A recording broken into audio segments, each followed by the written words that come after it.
What's up? I'm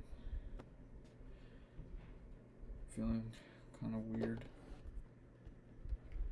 My whole life has been a disaster right now, but that's okay. Guess I can move on.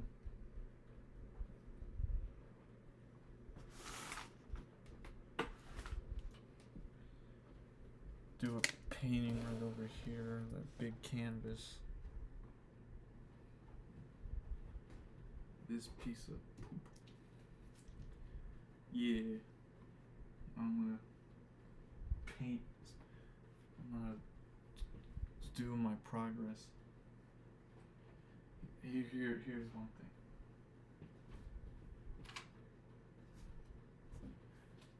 The room's a mess.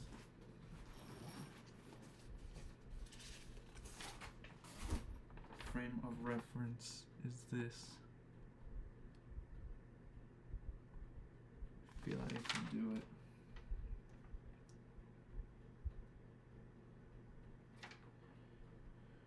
Feel like I'll mess up, but and it's $31. This big ass canvas was $31.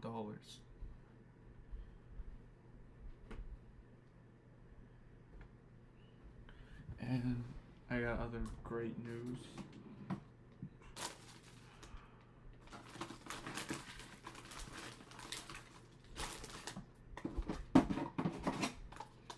I collect Zinn pouches.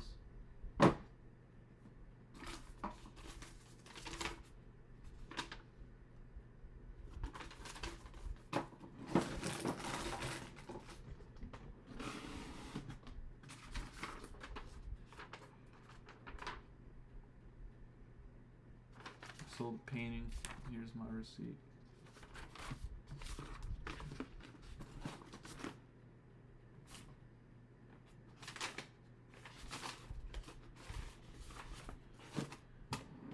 That's great that I sold one. Which makes me feel a little better about myself. The thing is that I got dumped when I got it sold, and I went to a mental hospital afterwards. And I wasn't perfect at all.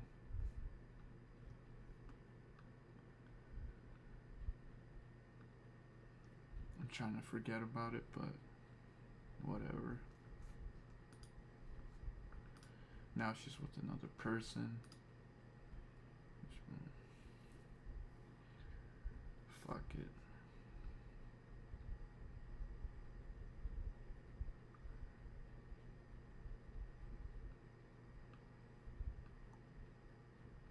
I'm trying to sketch, even though I'm horrible at it. I want to be a great artist, but that's not what I am.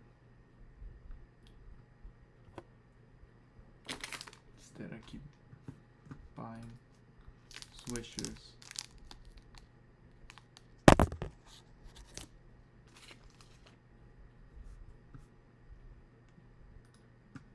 It's horrible how I feel.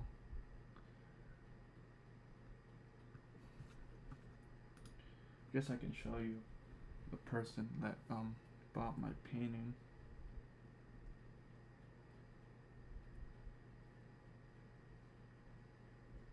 This guy. And it was that painting. It's pretty cool. So yeah. Now I have to work at a place where my ex's mom is there, so that's super complicated.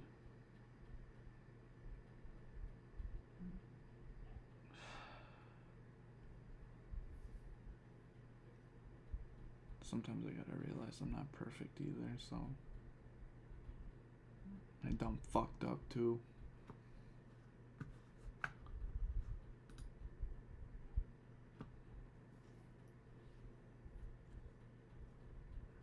So I'm trying to get over it, but anyways. another painting. Let's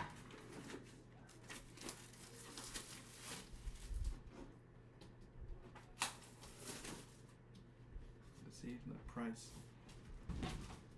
$31.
Alright, here I go.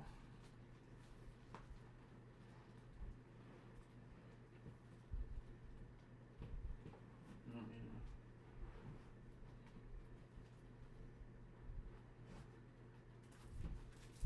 Got a lot of canvases. There's this one.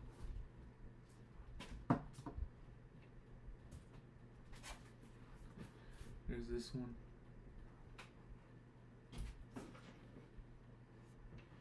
Yeah, just a lot of canvases.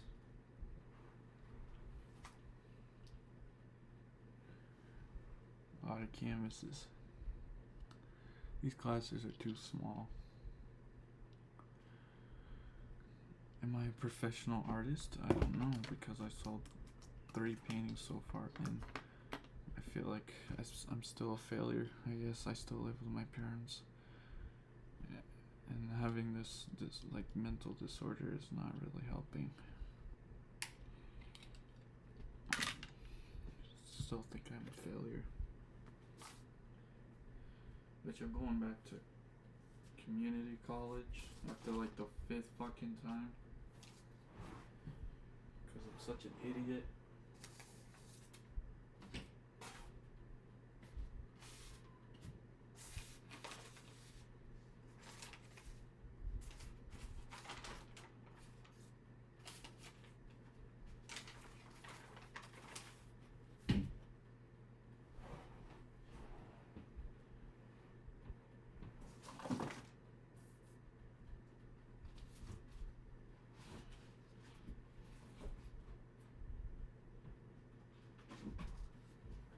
So we got 3 other ones.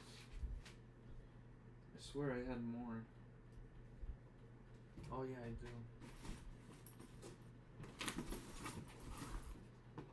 Another one here. Made this piece of crap.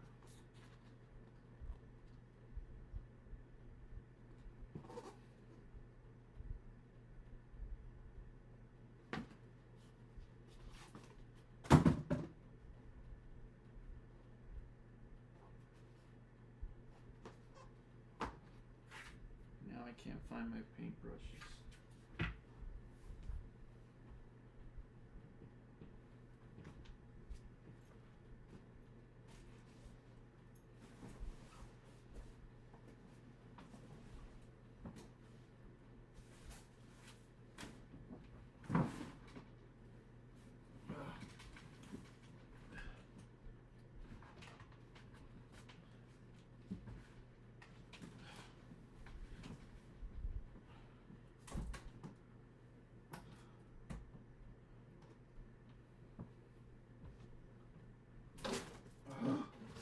God, it's such a mess around here.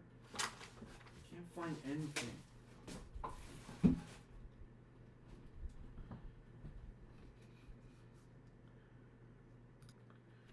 Guess I'll use this fucking brush.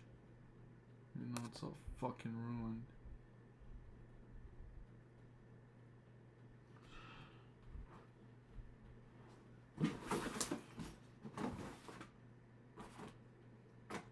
I'm running out of black. God damn it.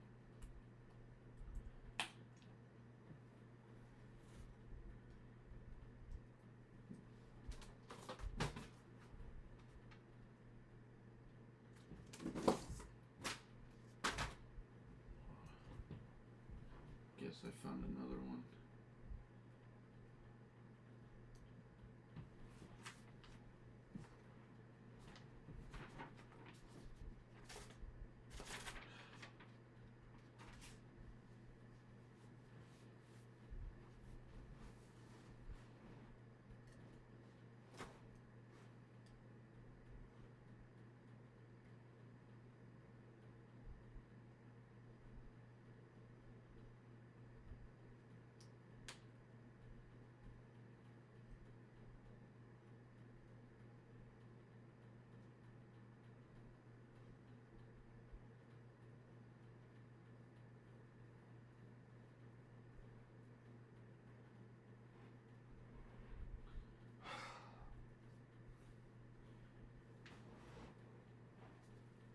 Jeez, I can't even draw a circle and yet I'm already not wanting to do this.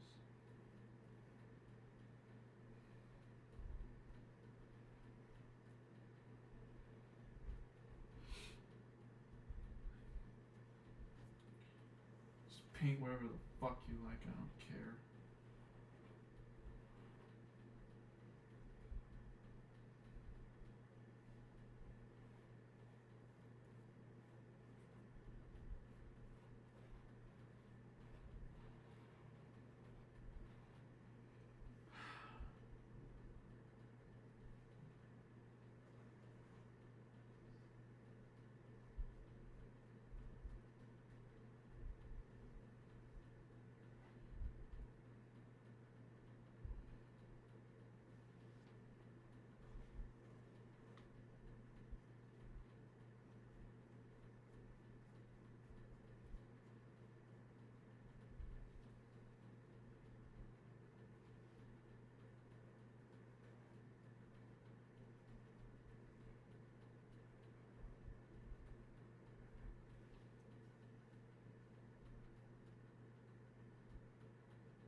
Oh god.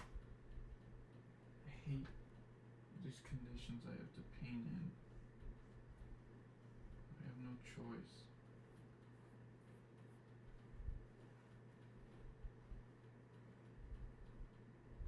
I need to paint garbage.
beginner's garbage.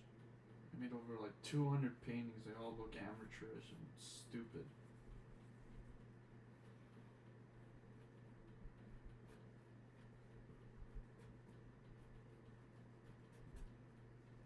It's too short. Ugh. Maybe not.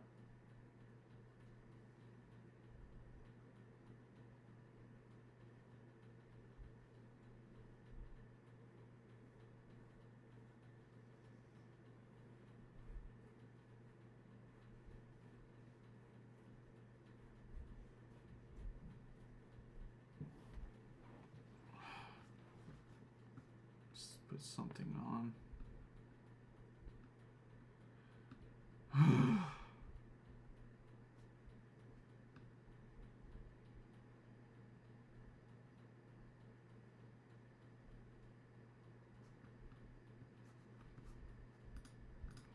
I don't know.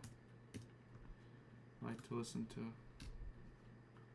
celebrities or artists.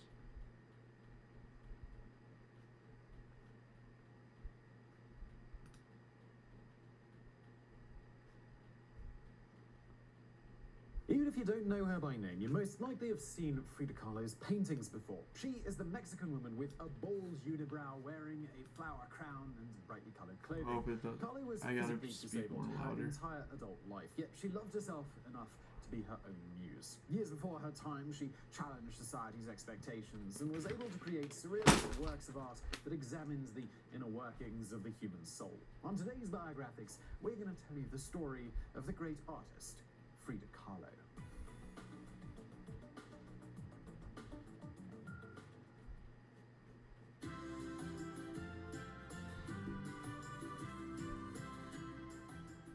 Magdalena Carmen Frida Kahlo y Calderon was born on July the 6th, 1907. Great, now I ruined it. Mexico. Her family lived in a blue house, appropriately named La Casa Azul. Her father Speak was a still, German like- photographer, and her mother was Spanish and a Native American. His father used her as a model in his photography studio, and it was during this time that she learned how to be photogenic. Even from an early age, she had an incredibly Happy little intense mistakes. gaze into the camera lens. You By don't the time just she was abort 17, your she was painting. fed up with wearing all of the frilly dresses that her father put her in, and she chose to pose in a man suit during one of their family photos, which was, of course, completely frowned upon in the 1920s. As a child, she suffered from polio, and one leg was permanently shorter than the other, but she never let that stop her from being adventurous. She climbed trees, she danced, and she played outside with her friends. In 1922, she began attending the National Preparatory School in Mexico City with the intention of becoming a doctor. But when she was 18 years old, she was on a bus heading to school when it collided with a tram car. During the crash, a metal handrail impaled her body, going straight through her torso to the point where the rod was sticking out the other end. She had also fractured her spine in multiple places, as well as got a broken pelvis, hips, collarbone, both of her legs, and a few ribs. She had lost so much blood that the doctors didn't think she would make it. By no small miracle, Frida Kahlo miraculously survived the tram accident. Frida lay in a hospital bed while her entire body healed. The doctor told her that because of where the metal rod had impaled her, it was unlikely that she would ever be able to get pregnant. Even after several operations, she was now disabled, and the injuries would cause her to paint for the rest of her life. Her boyfriend, Alejandro Gomez Arias, had been on the bus as well, but he survived the crash with only minor injuries. When she wrote letters to him, she often asked questions like, "What will my life be like 30 years from now?" And she knew that the rest of her existence would be an uphill battle. As you can imagine, her entire body had been put into casts, and she was told not to leave a hospital bed for several months. During this time, when she was bedridden, her father helped her set up a specially made easel to hang over her bed so that she could spend her days painting. Since she could not go outside, everything Frida painted was from her memory. She was painting her own surrealist versions of reality, along with symbols of Mexican religion and culture. Frida also painted and sketched herself in order to express her pain through her drawings. There is no doubt that even though her body had been weakened, her mind was still incredibly strong, and that helped keep her going. Damn it. Frida once wrote, "Feet, what do I need you for when I have wings to fly?" As time went on, she chose to no longer groom herself the way women were expected to. She was trying to heal from the accidents, and there was no time to tweeze her eyebrows or shave her upper lip. When she painted self-portraits in a velvet dress, she kept all of those details true to real life, even though she could have easily painted out what society deemed as imperfections. This level of honesty was incredibly brave, even by today's standards, when you think about how many selfies are taken with Snapchat filters and Facetune. At this point, Frida Kahlo was just happy to be alive, and she began to embrace the body that she was born with. Once she left the hospital, Frida returned to school, but she was now in a wheelchair. While her friends were still spending time with her, they wanted to continue living their young and vibrant lives, and they just drifted in different directions. She and Alejandro Gomez Arias, they dined and her art. She also joined her university's chapter of the Mexican Communist Party, and it would set her on a course that would change the rest of her life.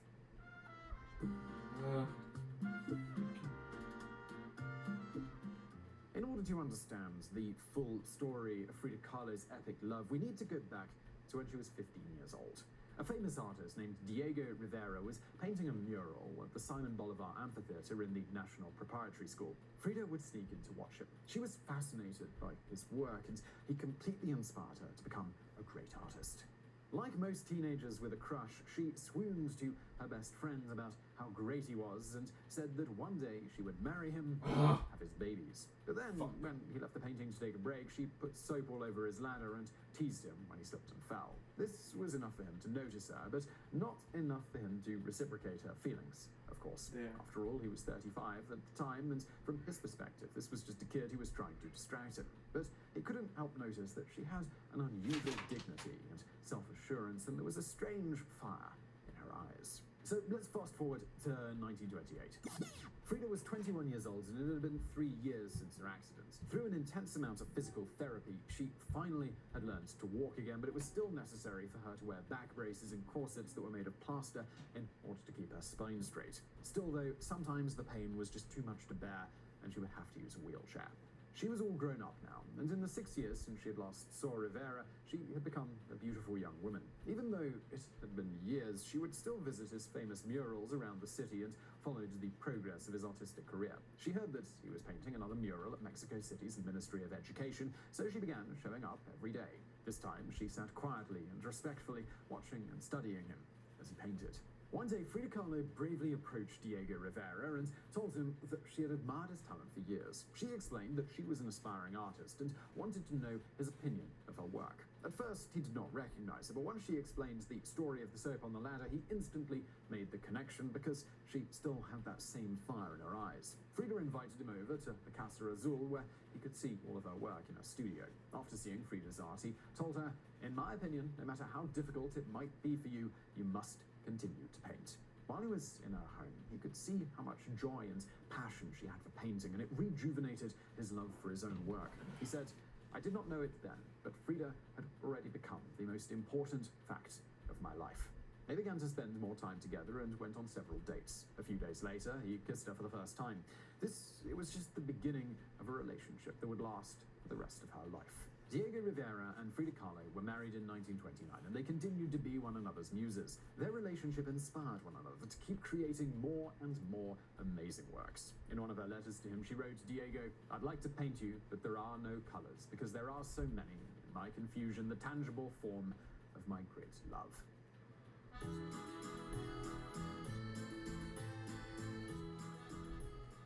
Frida and Diego were both part of a group of artists and intellectuals who would later be labeled as part of the Mexicanidad movement, which was a reinvigorated sense of national pride. Instead of trying to copy European artists, they wanted to create a new art style that identified Mexican culture. Aside from their mutual love of art, Frida and Diego discussed politics at great length. Diego was so well known that he became a political activist in the Mexican Communist Party and was often painting Soviet symbolism into his works of art. Diego Rivera was already wealthy from the sales of his art, and as the years went on, the rest of the world was beginning to respect and appreciate his Mexicanidad style as well. He was invited to paint several murals across the United States. At the time, no one was paying much attention to Frida Kahlo's work because she was just the wife of this far more famous artist. In 1931, they were living in New York City, and she was miserable with the vibe of the town. In a letter to her friend, she wrote, "I'm not painting or doing anything. I just like the high society here and feel a little rage against all these fat cats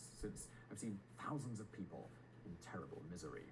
For years, Rivera was slipping communist iconography into his murals across the United States, but they mostly went unnoticed. In 1933, Rivera painted a mural that was meant to go in the lobby of the Rockefeller Center called Man at the Crossroads, but he clearly included the image of Lenin. Once they spotted this, the officials demanded that he remove all communist imagery and still have each of their own private art studios. Eventually, the couple returned to Frida's childhood home, the Casa Azul, which she inherited from her parents.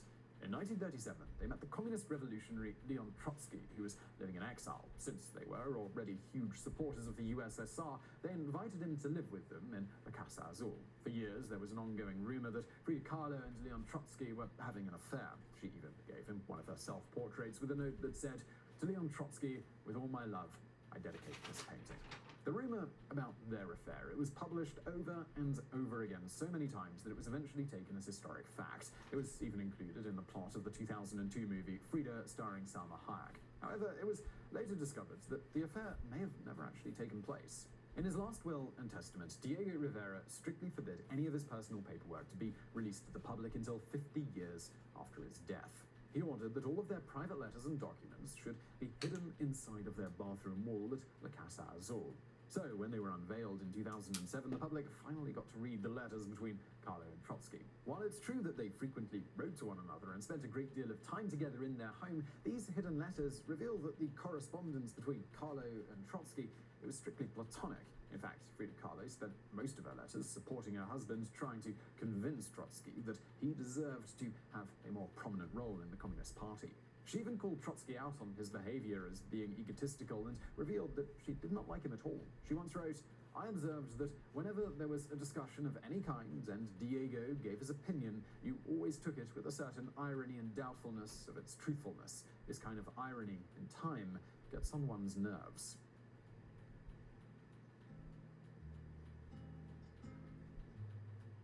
Throughout her life, Frida had to undergo a total of 30 operations. One of her most famous paintings, The Broken Column, depicts how she truly felt inside. She was constantly in and out of the hospital, and she became very good friends with her doctor. There were a series of letters that revealed that she became pregnant with Diego Rivera's child. This came as a shock to her, as she'd been told that she would never be able to have children. However, the doctor urged her to get an abortion because he explained that her body would not be able to take the pregnancy to full term. However, the guilt of the abortion, it was overwhelming. When she got pregnant a second time in 1932, she tried to keep the baby, even if it meant breaking bones and sacrificing her own body. But the scarring in her uterus was too extensive to bring the pregnancy to term, and Frida suffered a miscarriage. On one of her body corsets, Frida painted a communist symbol over her heart and an image of a fetus over her belly to symbolize the two unborn children that she had lost. She wore it like a Medal of Honor underneath her clothes. Since she was disabled and in near constant pain, Frida could not fully satisfy Diego Rivera's libido. He was also a celebrity, so there was no shortage of female attention. Frida was fully aware of his infidelity, but she had also become totally dependent on his care and addicted to his love and affection. Instead of divorcing him, she took the opportunity to have an affair with the photographer Nicholas Murray, and she also experimented with her sexuality by having affairs with several women. She became good friends with the actress Josephine Baker and the artist Georgia O'Keeffe. The latter was famous for making paintings of flowers that actually look, well, you know what they look like. Frida and Diego would often throw parties at their home, and the famous Mexican musician Javier Vargas was invited to one of them. After seeing Frida for the first time, Vargas said, "She was like a vision. When I saw her face, her eyes, I thought she was from another world." The two became very close and had an affair that lasted much longer than the other flings that she'd had with women. During an interview, Javier Vargas explained that she truly did love Frida Kahlo, and she drew all of her artistic inspiration from her. Frida's favorite song was called La Llorona, which is based on the terrifying Mexican legend of the Weeping Woman. However, Frida Kahlo was still in love with Diego, and she was never going to leave her husband for another woman. This relationship of unrequited love was breaking young Vargas' heart. She wrote the song Paloma Negra, or Black Dove. In it, you could clearly hear the anguish in her voice. Even though she claimed to be fine with their mutual unfaithfulness, Diego Rivera crossed the line when he slept with her sister. This led to a divorce in 1940. 1 month later, she cut off all of her hair and painted a self-portrait dressed in one of Diego's suits. At the top of the painting, she included a bar of musical notes and the lyrics of a famous Mexican folk song about falling out of love. Unfortunately, though, love is an incredibly complex emotion and it doesn't just turn off overnight. She expressed her inner turmoil with a double self-portrait called The Two Fridas, showing her past self on the left, where she was wearing a white dress symbolizing her past purity and innocence. The young Frida had her heart ripped out of her chest, and she gave it to the Frida on the right, who was older and much stronger. But she still held onto the memory of Diego by holding his portrait in her hands. Even though she was clearly in a toxic relationship, Frida and Diego felt that they could not live without one another, and they got remarried less than a year after their divorce. There is a saying that great art comes from pain, and in a way, this betrayal actually helped to further along her solo career. In 1947, the Two Fridas painting was purchased by the National Institute of Fine Art in Mexico City for 4,000 pesos, which is roughly $1,000. After modern-day inflation, that's closer to $11,399. Seemed that finally the art world was beginning to recognize her talent, and she was no longer just the wife of Diego Rivera.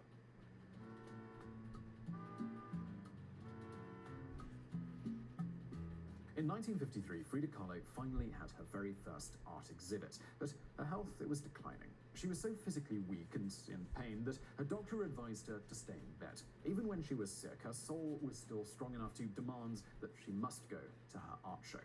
That night, the patrons of the arts received the grandest entrance they had ever seen, as Frida Kahlo's four-poster bed was carried in on a stretcher by a group of men. She was all done up in a beautiful dress, as well as makeup and a crown of flowers lay on her head. Sadly, though, her illness got worse, and that same year she contracted gangrene in one of her legs, and it had to be amputated.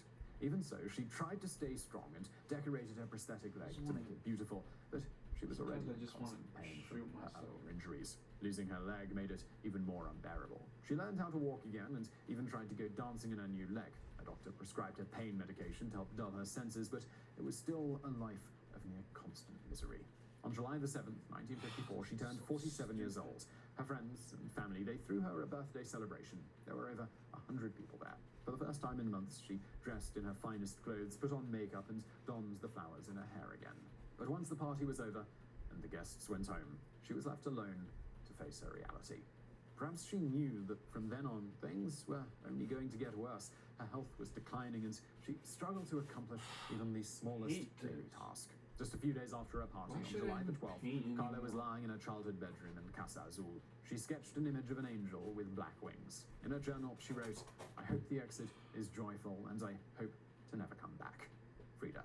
The next morning, on July the 13th, Diego found her. She died of a pulmonary embolism. Most speculate this was caused by overdosing on her pain medication and that she chose to commit suicide. Her family visited the home and helped prepare the body before it was taken to the Palace of Fine Art for a public viewing and funeral. Diego Rivera was in such shock he refused to believe that she was truly dead. He got into an argument with her doctor, refusing to bury her until he had substantial proof that she was truly gone. Afterwards, they draped her coffin in a black cloth with red flowers. Diego insisted on draping the communist symbol over her coffin as well. Over the course of her lifetime, Frida Kahlo created a total of 143 paintings, and 55 of them were self-portraits. She became the first Latin American woman to have one of her paintings displayed in the Louvre Museum in Paris. She has become such a well-known artist that people still refer to her as Frida. Even though she is gone, she is anything but forgotten. Today, her work has become more relevant than ever. Her works and personal letters are considered to be so valuable that they sell for millions of dollars at auction. And in recent years, there has been a strong resurgence of appreciation for Frida Kahlo, and she truly cemented herself in history as a true Mexican icon. So I really hope you found that video interesting. If you did, please do give us a thumbs up. The slow zoom out is revealed to be a tarnished brass band on the pen Dalí spent a week peeing on. It is likely, through no small coincidence, the ideal film to watch while on mushrooms.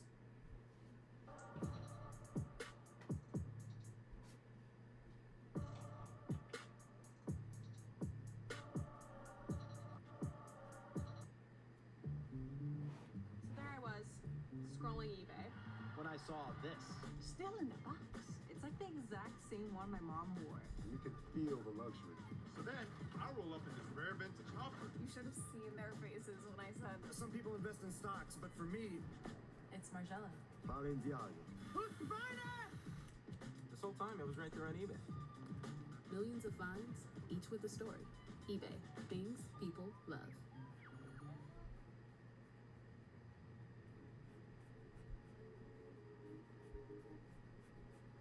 The end of Dali's life was marked by tragic fleecing. Of the millions he earned in his life, precious little remained of his estate near the end.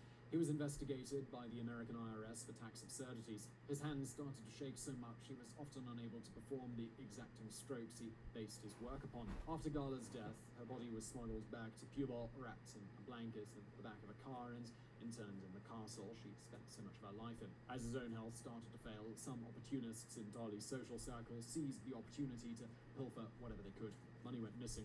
A boarder in his childhood home walked off with briefcases full of personal papers and sketches, claiming they were to be documented and photographed in Paris. Of course, they were never seen again. Delirious, Dali would sign whatever canvases and lithograph sheets were pressed in his hands, and the market was flooded with forged art. To this day, rumors of newly discovered Dali masterpieces are usually just convincing fakes drawn up on a pre-signed sheet. Up to 50,000 such works may have been created, and the bulk still remain at large. Instead of consigning the works to Spain through his foundation in the Dali Museum, as he declared earlier, Dali signed papers ceding copyright to a corporation owned by a business partner. Even in death, Dali's life was marked by irony. His initial plan was to construct a tomb adjacent to Gala's resting place with a hole between them, such that they could hold hands in the afterlife. Instead, the mayor of Figueres intervened just hours before Dali's death and claimed that the artist had charged him with moving the final resting place to the Dali Theatre and Museum, conveniently giving it a huge tourist attraction. And that was the end of Dali. I really hope you enjoyed today's video. If you did, please do hit that thumbs up button below. Also, please do support this channel by supporting our fantastic sponsor, Backblaze. Link to them below. And thank you for watching.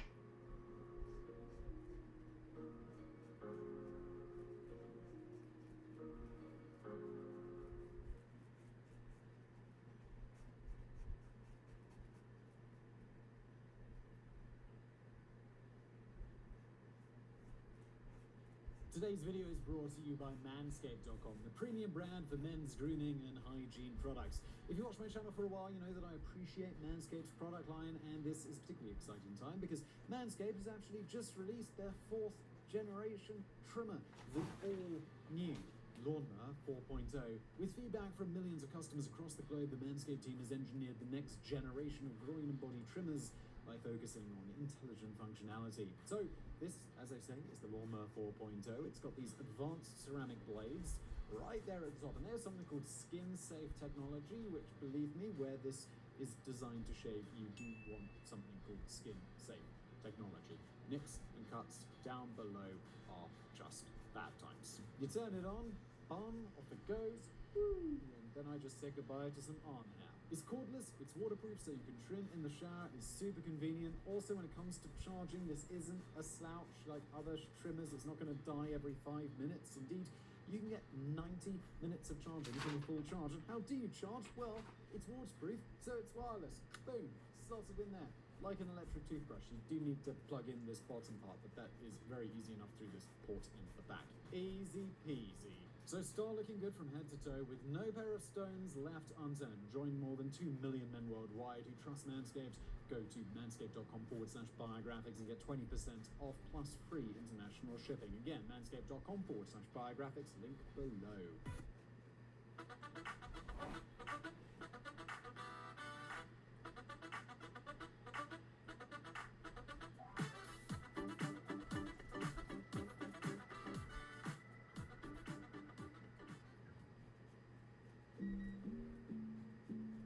Through security so fast, the agents applaud. When it comes to travel, you're a winner. And that's why you rent with National.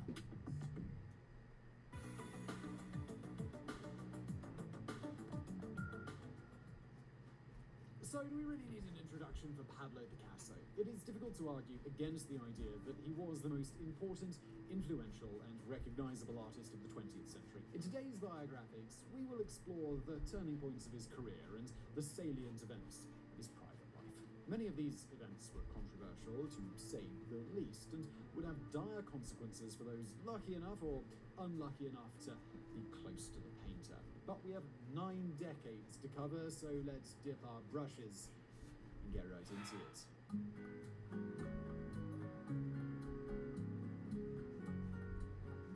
It was the 25th of October, 1881, in Malaga, Andalusia, southern Spain.